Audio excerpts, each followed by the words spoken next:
It's election night across America. 50 states, millions of votes. Inflation's terrible. Gas prices are up. Everything's falling apart right now. For me, my right to bodily autonomy is on the line. A cada 2 anos, assim como os brasileiros, os americanos vão às urnas exercer o seu direito ao voto. Este ano foi a vez das midterms, as chamadas eleições de meio de mandato, onde são eleitos novos representantes para o Congresso e governadores. O que estava em jogo eram as 435 vagas nas câmaras dos representantes, o equivalente à nossa Câmara dos Deputados, e 35 ou 1/3 de um total de 100 senadores, além de 36 governadores e demais câmaras locais.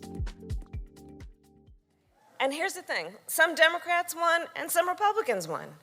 That is what happens when more than 100 million Americans participate and vote in free and fair and open elections. That's what happens. As expectativas eram de que ocorresse uma onda vermelha e os republicanos ganhassem a maioria na Câmara e possivelmente o Senado também. Esse movimento comprometeria a governabilidade do presidente democrata Joe Biden e serviria como um gás a mais para os republicanos daqui a 2 anos nas eleições presidenciais de 2024. Mas a onda republicana não aconteceu na intensidade esperada e as eleições trouxeram algumas surpresas.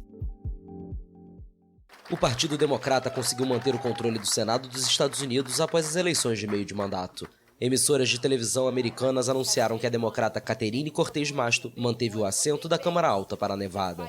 Com isso, o partido da situação permanece com 50 das 100 cadeiras, número necessário para formar maioria, já que a vice-presidente Kamala Harris tem a prerrogativa do desempate.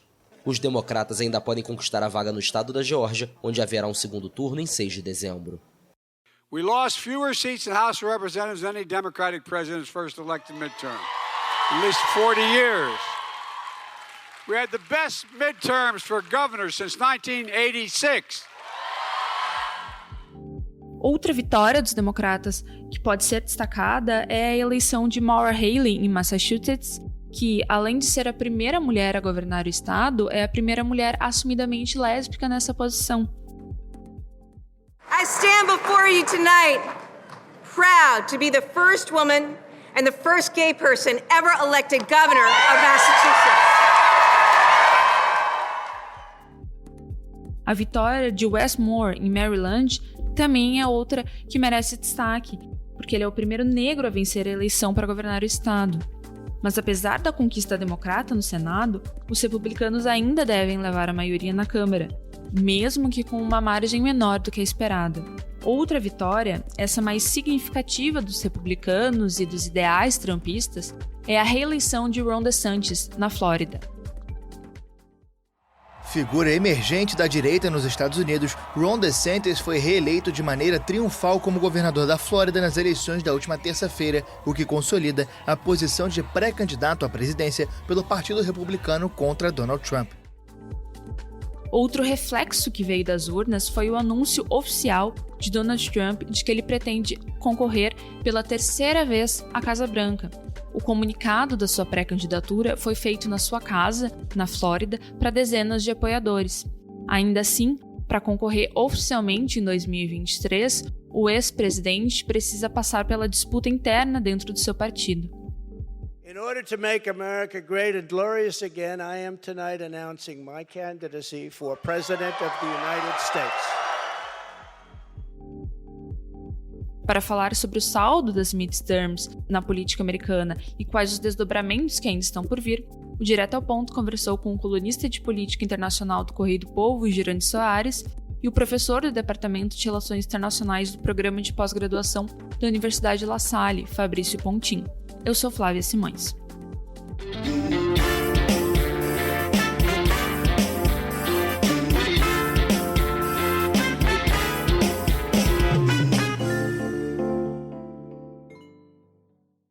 Oi, Jurandir, muito obrigada por participar do Direto ao Ponto. Eu começo te perguntando qual o cenário de fundo que os americanos enfrentam essa eleição e, nesse sentido, qual foi o impacto da economia nas urnas? Oi, Flávia. Bem, o impacto na economia nas urnas não foi o que se esperava, né? Porque a economia sempre tem um papel preponderante na votação. Basta ver o seguinte, na eleição anterior para presidente da República, durante toda a campanha, Donald Trump vinha tranquilo, parecia que ia ser reeleito facilmente. Aí veio a pandemia, a economia dos Estados Unidos despencou e Trump despencou junto, saindo Joe Biden vitorioso nas eleições presidenciais. Tudo muito em função da queda na economia. E assim, em função disso, também se esperava que o quadro atual, com a economia dos Estados Unidos em baixa, uma inflação em alta, em torno de 9%, algo assim impensável para os norte-americanos, a ideia é de que Joe Biden não seria vencedor e que aconteceria aquilo que foi tão propalado, que era a onda vermelha, porque o vermelho é a cor do Partido Republicano, na eleição recente de meio de mandato nos Estados Unidos, que é sempre uma eleição muito importante e que, historicamente, o partido opositor resulta vencedor. Só para terem uma ideia, desde 1830, em apenas 3 ocasiões, o partido no governo se saiu vencedor dessas eleições de meio de mandato. Então, por isso que se esperava assim, uma derrota muito contundente de Joe Biden, o que acabou não acontecendo. Até, pelo contrário, ele conseguiu manter a maioria no Senado, porque ele já tem 50 senadores contra 49 dos republicanos e tem um cargo ainda em disputa, que é na Geórgia, que vai ser realizado no dia 6 de dezembro. Então, mesmo que perca, aquele ficará 50-50, que é a atual composição, em que os democratas acabam tendo a maioria pelo voto de Minerva da vice-presidente a Kamala Harris, que pela Constituição é a presidente do Senado. E se por acaso der a vitória democrata, aí ficaremos aí com 51 contra 49. Então, no Senado está garantido o apoio a Biden para continuar.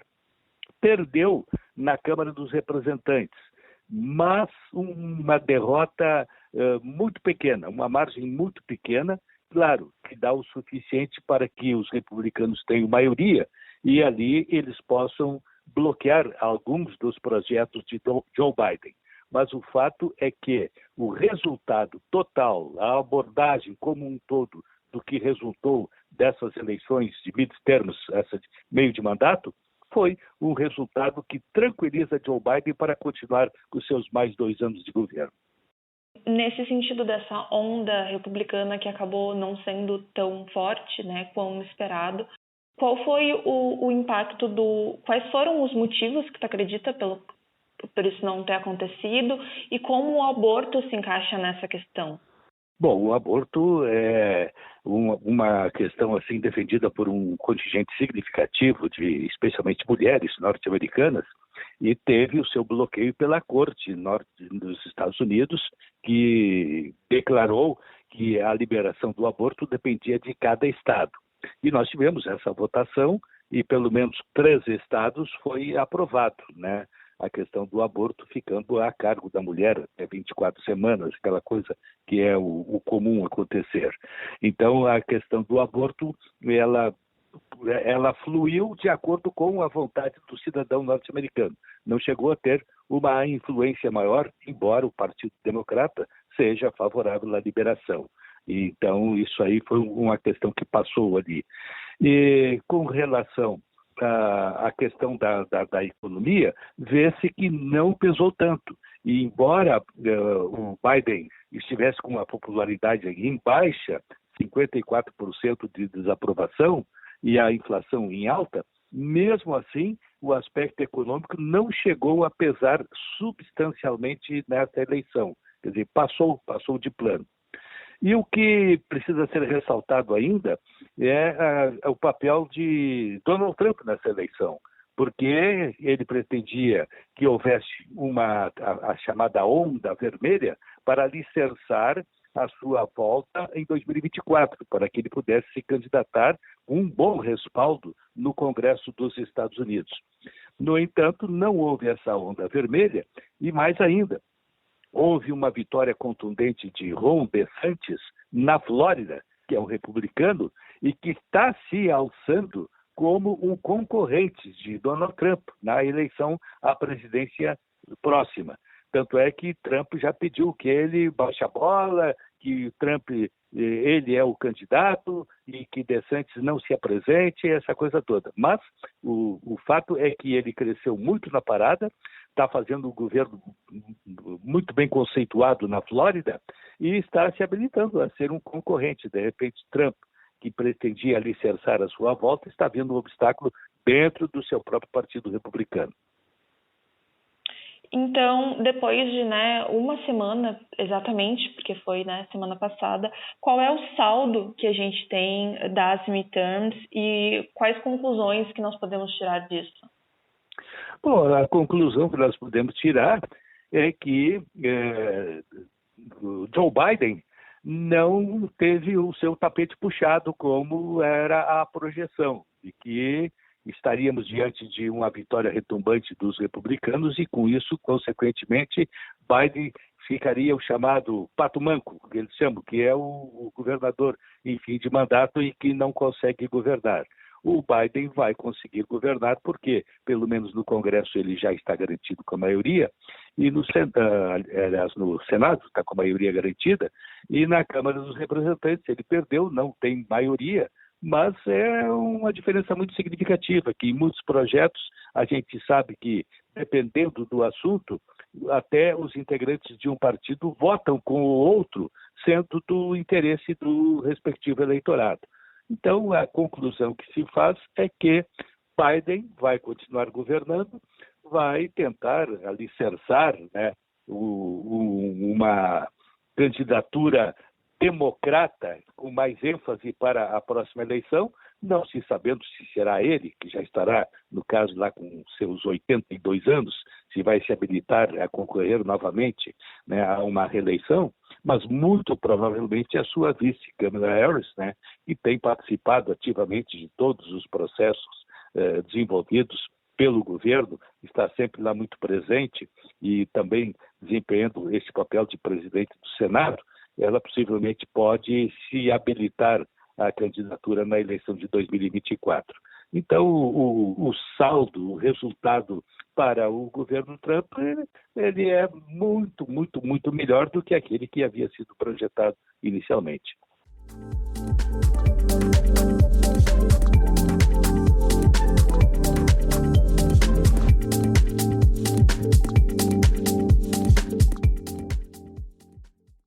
A gente conversa agora com o professor de Relações Internacionais, Fabrício Pontin. Olá, Fabrício, seja muito bem-vindo e obrigado por participar do Direto ao Ponto. É um prazer estar com você aqui. Eu acho que a gente pode conversar bastante, Flávia, sobre as eleições, que elas estão significando aí para 2024. Então, vamos lá. Primeiro, qual é o saldo, uma semana depois, por assim dizer, que nós temos com o resultado? Bom, acho que a primeira coisa que eu acho que é interessante da gente falar, Flávia, é que depois de uma semana nós ainda não temos certeza da composição da Câmara, né? Porque a contagem de voto nos Estados Unidos é muito lenta, ela tem muitas peculiaridades de como ela vai sendo feita, então a gente ainda não sabe. Mas o que já dá para dizer é que desde o final da década de 70, início da década de 80, os democratas nunca tinham tido uma eleição de midterms, que a gente chama, né, que é de meio de mandato, tão bem sucedida enquanto eles estavam no poder. Então, nem o Bill Clinton, né, nem o Obama, que são os dois candidatos democratas que nós vamos ter desde 1980, são só dois candidatos democratas que conseguem ganhar as eleições desde 80, né? Nenhum deles teve eleições de meio de mandato tão bem sucedidas, né, em termos numéricos, quanto essa já se apresenta para o Biden. O Biden já consegue manter uma maioria no Senado, né, isso já está definido, e talvez consiga até manter uma maioria na casa, né, na Casa de Deputados, para o que a gente chamaria de deputados federais. Está com cara que vai ser uma minoria muito pequena de republicanos, algo de 1 ou 2 deputados a mais. mas ainda existe uma chance, se os democratas ganharem algo como 3/4 dos assentos que ainda não estão decididos, né, dos democratas conseguirem algo que seria estrondoso, que seria manter a maioria até na Câmara, né? Então, só esse dado já é um dado interessantíssimo e bastante importante dessa eleição. E quanto eu quero voltar ainda nesse sentido, mas só para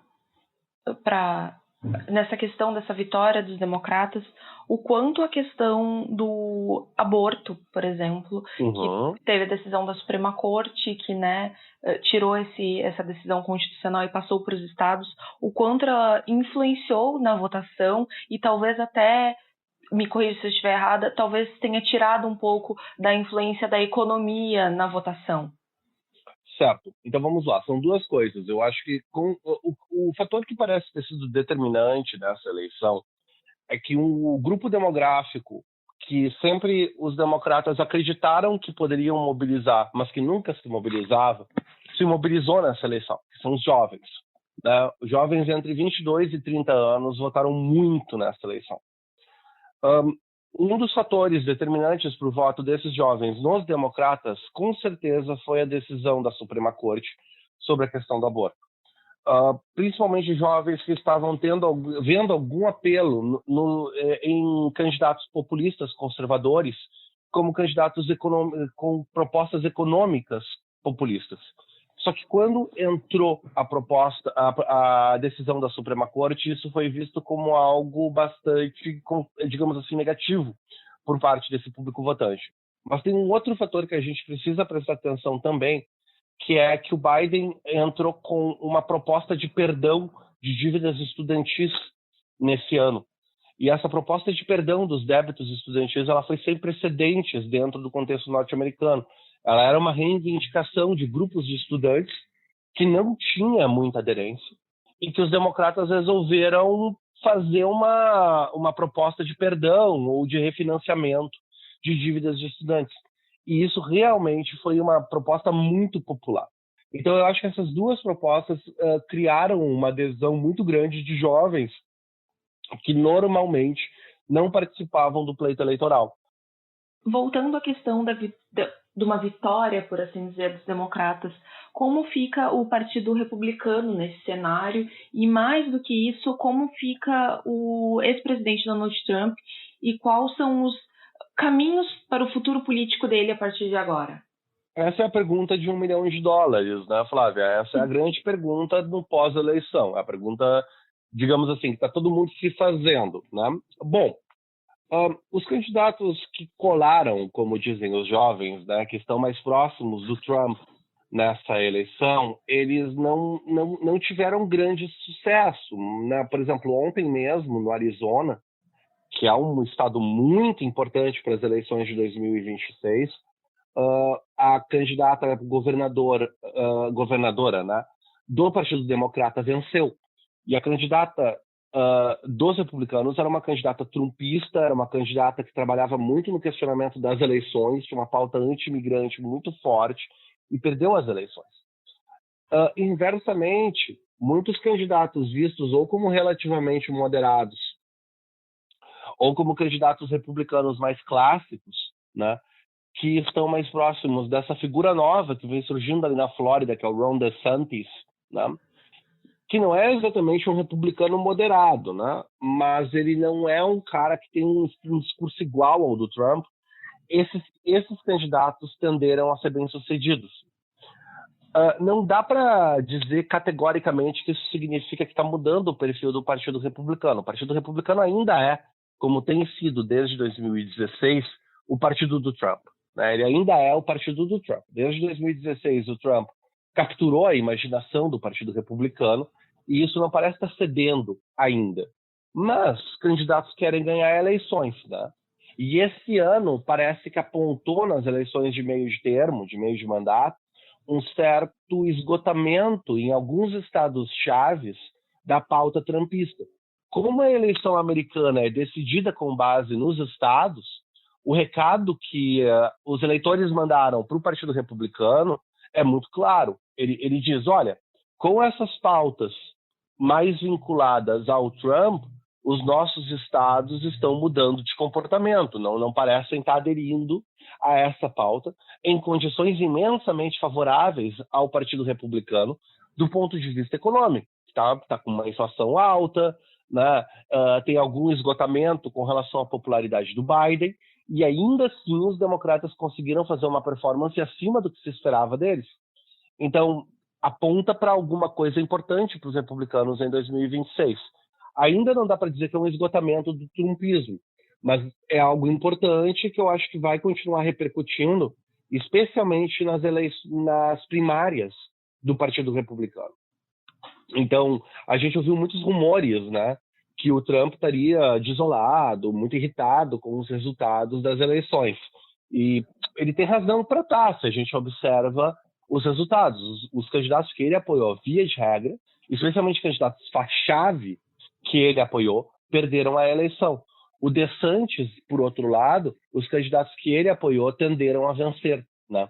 Mas daí alguém poderia dizer, mas na Flórida é outra história. E, de fato, na Flórida é outra história. Então tem que cuidar um pouco também para dizer, não, o DeSantis vai ser a nova cara do Partido Republicano. Mas o que a gente tem claramente é uma disputa. Algo que, por exemplo, em 2020,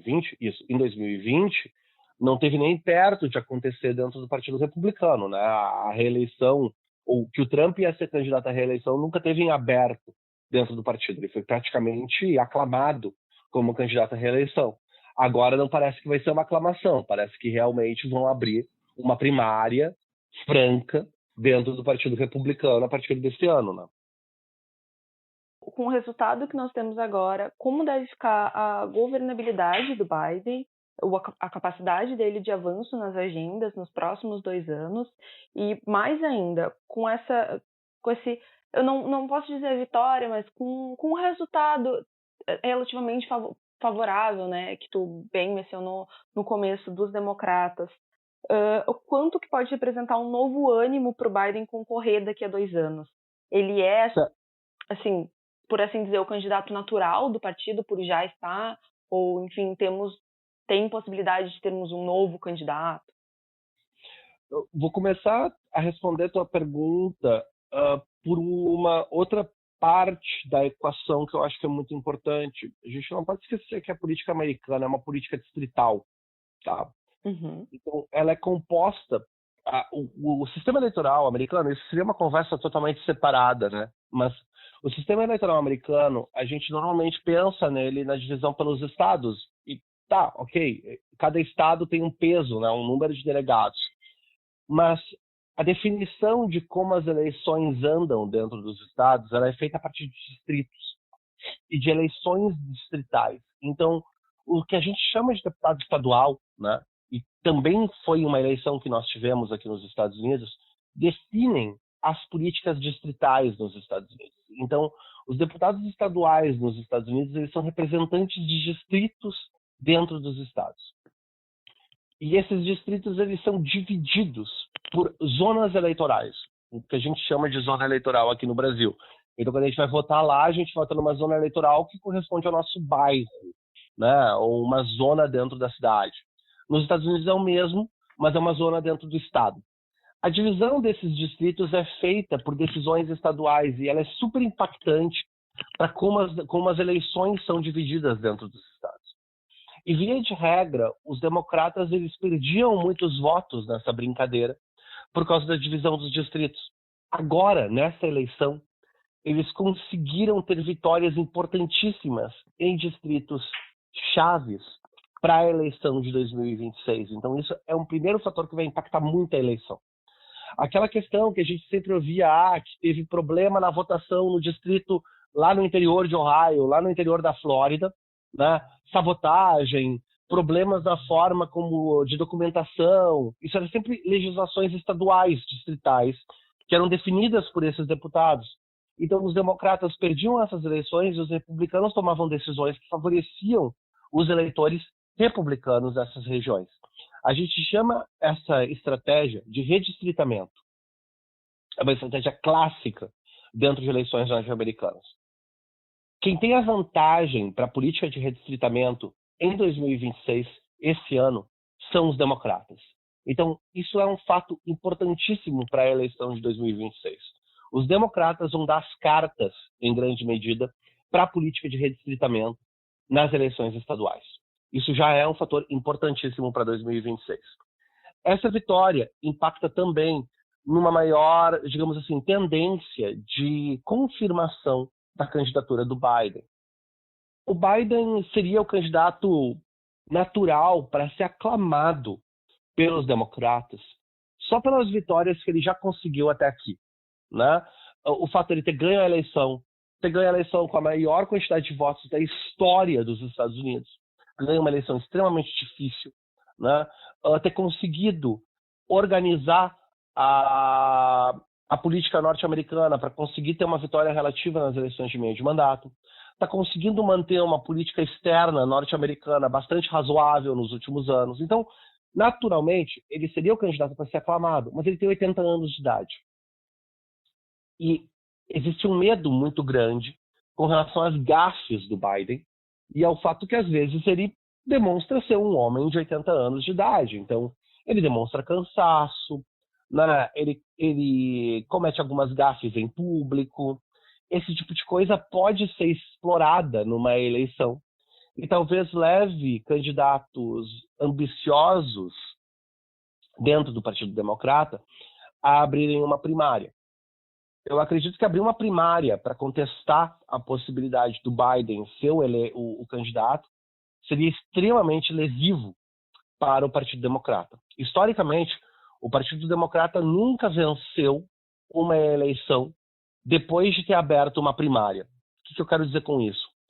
A última vez que isso aconteceu foi quando o presidente era o presidente Carter, o Jimmy Carter, e o Ted Kennedy abre uma primária para tentar ser o candidato, para impedir o Carter de concorrer à reeleição.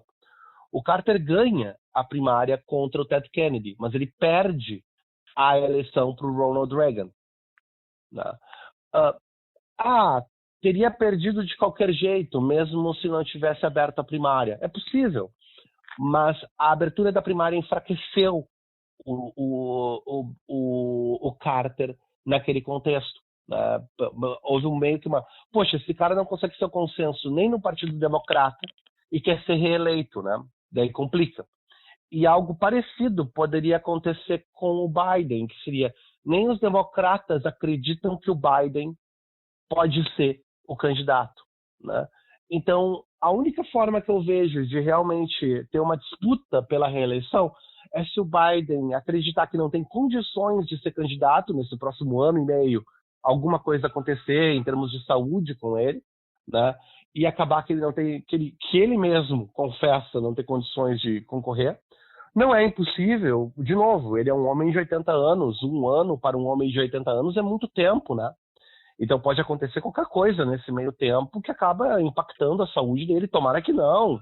Enfim, essa é a única chance que eu acho que tem dele não ser aclamado candidato. Se os democratas resolverem abrir contra ele, com ele concorrendo, eu acho que vai aumentar muito as chances de uma eleição para os republicanos. Porque vai parecer que mesmo os democratas não acreditam nas chances dele como candidato. E fazendo um paralelo agora com as eleições brasileiras, teve um movimento de uma chamada calcificação dos votos entre os democratas e os republicanos que a gente teve aqui, né, entre Lula e Bolsonaro, né, votos que não mudam, que não saem de nenhum dos dois. Quais são as estratégias lá para tu migrar esses votos, para angariarem votos fora desses que não mudam? E se tem de fato mesmo esses votos lá, assim como nós temos aqui? Tá, esse fenômeno da falsificação dos votos, ele é interessantíssimo. E a gente sempre teve eleitores, abre aspas, fiéis, fecha aspas.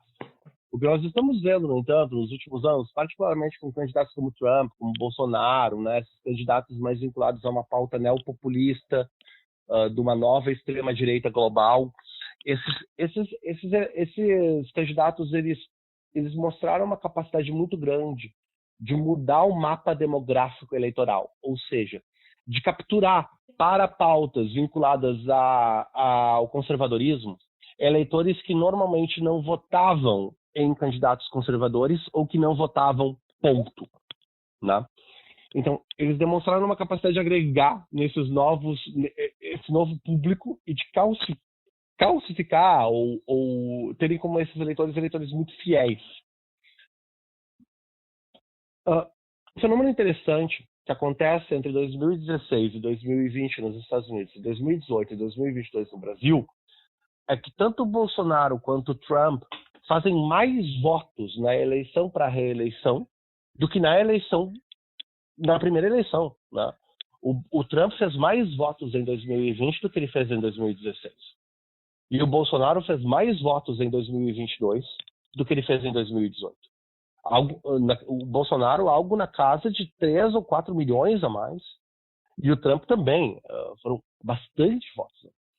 A questão é que eles acumularam tanta rejeição ao nome deles, justamente por causa desse estilo de política, né, que é um estilo de política muito controverso que esses candidatos adotam, que eles conseguiram mobilizar uma aliança contrária ao nome deles, que também é uma aliança típica, né? Que, por exemplo, a gente teve pessoas como Pedro Malan no Brasil. Poxa, isso é impensável. Imagina em 98 você pensar que o Pedro Malan estaria fazendo campanha ou apoiando o nome do Lula. Seria absolutamente impensável, né? Mas estava apoiando agora em 2022. Por quê? Porque era um candidato, porque o candidato dessa situação era visto como um candidato muito rejeitado para políticos como o Malan. A mesma coisa ocorreu nos Estados Unidos. A rejeição ao Trump também é movida pelo fato dele mobilizar forças que eram rejeitadas por um grupo de população muito grande. Então, o que a gente tem é um candidato capaz de agregar muitos votos e fidelizar votos de eleitores novos, e um outro candidato que está mobilizando uma reação ao fenômeno, a esse fenômeno de calcificação. Então, o lulismo no Brasil sempre teve um tamanho grande e tal, mas o anti-bolsonarismo no Brasil se apresentou como uma força muito grande que foi de fato que elegeu o Lula.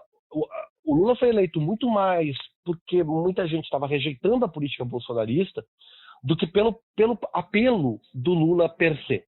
Dá para dizer o mesmo sobre o Biden. Não é que o Biden era um candidato extremamente popular, mas que o Trump foi capaz de agregar forças de rejeição a ele muito grandes, ao mesmo tempo que ele manteve um público extremamente fiel ao redor dele.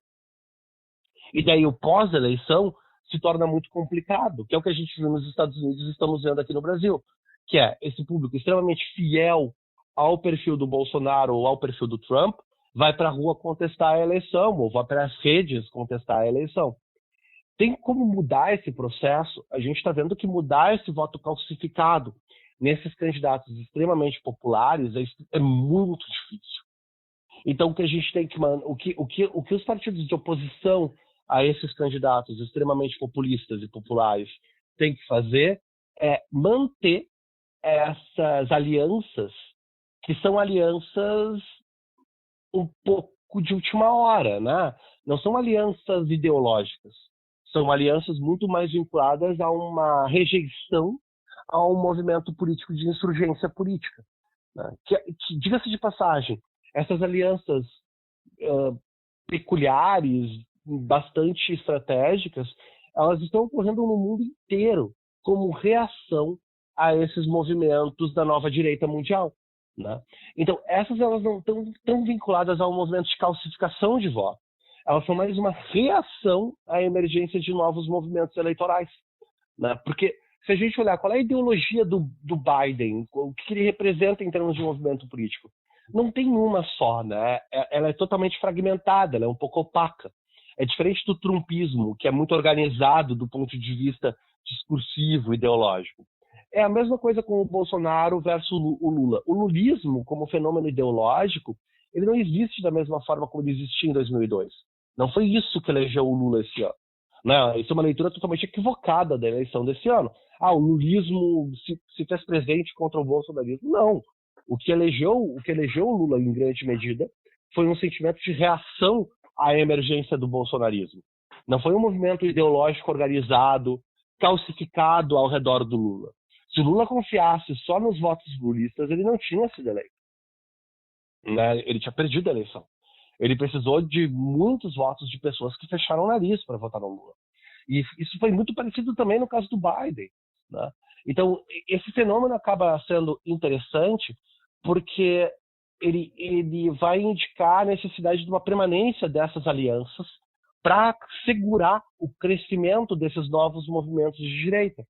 Nos Estados Unidos, a eleição de meio termo, de meio de mandato, indica que essas alianças estão se mantendo programaticamente, ou seja, que esse movimento conseguiu se organizar. No Brasil, as eleições municipais daqui a 2 anos vão indicar uma coisa parecida, que vai ser o quê? O quanto candidatos vinculados ao bolsonarismo e à pauta bolsonarista vão conseguir ser bem-sucedidos nas eleições municipais. E o quanto eles não vão conseguir. Isso vai nos dar um sinal da persistência do bolsonarismo como movimento político calcificado no Brasil. Se em 2026 candidatos a prefeitos super vinculados a essa pauta se elegerem em grandes cidades, a gente sabe que o bolsonarismo está aí e está forte. Se eles não conseguirem se eleger, a gente vai identificar que o bolsonarismo está começando a fazer água.